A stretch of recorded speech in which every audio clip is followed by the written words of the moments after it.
The love between Ruth and Fagbemi would not die.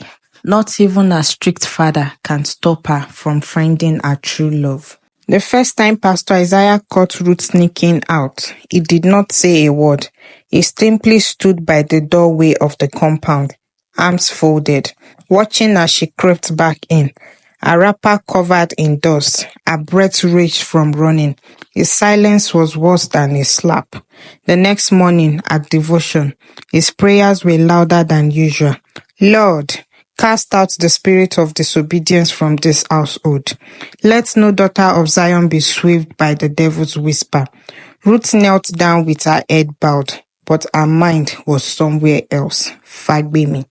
Even as her father prayed for her soul, she knew she would not stop. The second time Pastor Isaiah did not remain silent. He was waiting when she returned, his face carved from stone. Ruth, he said quietly, too quietly, where have you been? She opened her mouth, but no lie would come. You think I do not know? It took a step closer. I have seen your act, Ruth. It is no longer here. Mama Ruth appeared in the doorway, her face tightened with worry. David stood behind her, his expression unreadable. You dishonored this house, her father continued. You dishonored God. Ruth's throat tightened, but she met his gaze. I love him, Papa. A sharp gasp came from her mother. David scoffed. Pastor Isaiah inhaled sharply. Love? His voice trembled with fury. You do not know what love is. That boy, his father. They are not evil, she interrupted, her voice rising. Fagbemi is not his father, just as I am not you. The slap came fast and hard. Pain exploded in her cheek, but she did not cry out. You will not see him again, Pastor Isaiah said, his voice like thunder. Do you hear me? Ruth lifted her chin. You cannot stop me.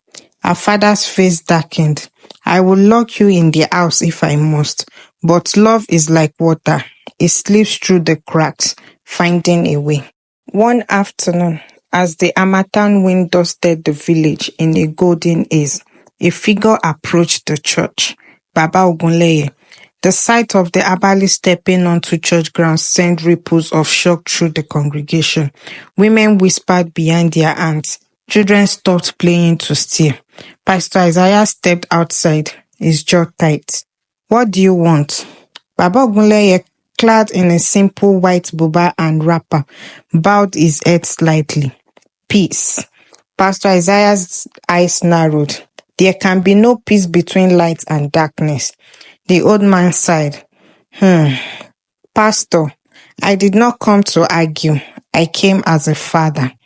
My son loves your daughter, Baba Ogunleye continued, and she loves him. We cannot deny what is already written. Pastor Isaiah stiffened. It is written that we must not be unequally yoked with unbelievers.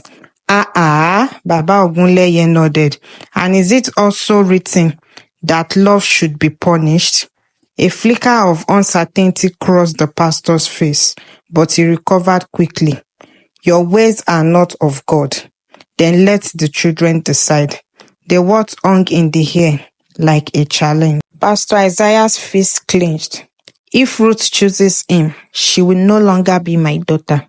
Baba Ogunleye sighed. Then you will lose her forever. The two men stood, years of hatred behind them, but behind that hatred was something else, a father's fear of losing his child. That night, Pastor Isaiah called Ruth into the parlor. You love him? He asked, his voice weary. Ruth nodded. Yes, Papa. His gaze lingered on her, searching for something. Hesitation, regret. He found none. Then go, he said at last, his voice heavy with sorrow. But do not return. A tear slipped down Ruth's cheek, but she did not waver. I will always love you, Papa. And with that, she left. The village gathered beneath the Iroko tree, where love had first bloomed. That beautiful Saturday morning was Ruth and Fagbemi's wedding day. Ruth stood beside Fagbemi, dressed in a flowing ashoke, beads around her neck, her heart light. Baba Ogunleye gave his blessings. Mama Ruth wiped her eyes. Even David grudgingly stood among the crowd. But Pastor Isaiah did not come. As the vows were spoken, as the drums beat, and the village cheered, Ruth glanced towards the road leading to the church, and there in the distance stood her father. He did not come forward, he did not speak, but he was there, and that was enough. Ruth and Fagbemi's love was never meant to be, at least not in the eyes of their village. She was the daughter of a pastor, raised to believe in divine order, in righteousness dictated by strict rules. He was the son of a herbalist, born into traditions that her father condemned. Their love had been a rebellion, a risk, a force that defied expectation. But love, real love, does not bow to boundaries drawn by man. It does not ask for permission. It simply is. Their journey had been paved with hardship, whispers behind their backs, Ruth's father's anger, the village's disapproval. Yet, with every stolen moment, every whispered promise under the iroko tree, they had built something unbreakable. And in the end, even the hardest hearts had softened. Ruth had lost her father's blessing, but not his love. Pastor Isaiah never spoke of that day under the iroko tree, never admitted to watching his daughter choose a life he had once forbidden.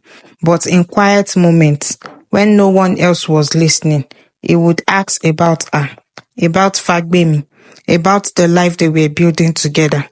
It was his way of saying he had not truly let her go. Fagbemi, the son of the herbalist, became more than what the village had expected. His education, his love for Ruth, and his wisdom beyond his years earned him respect. Slowly, the walls between his word and Ruth's began to crumble. They had found love in the most unlikely place, not in the safety of their own people, not within the traditions that had shaped them, but in each other. Love, after all, is not bound by where we come from. It finds us in strange places, in the hearts we never expected to touch, in the hands we never thought would hold ours. And when it does, we have only one choice: to hold on no matter the cost, because love, true love, is worth it. If you enjoyed this story, please subscribe to this channel, give a thumbs up, comment your thoughts, and let's grow together. Thank you.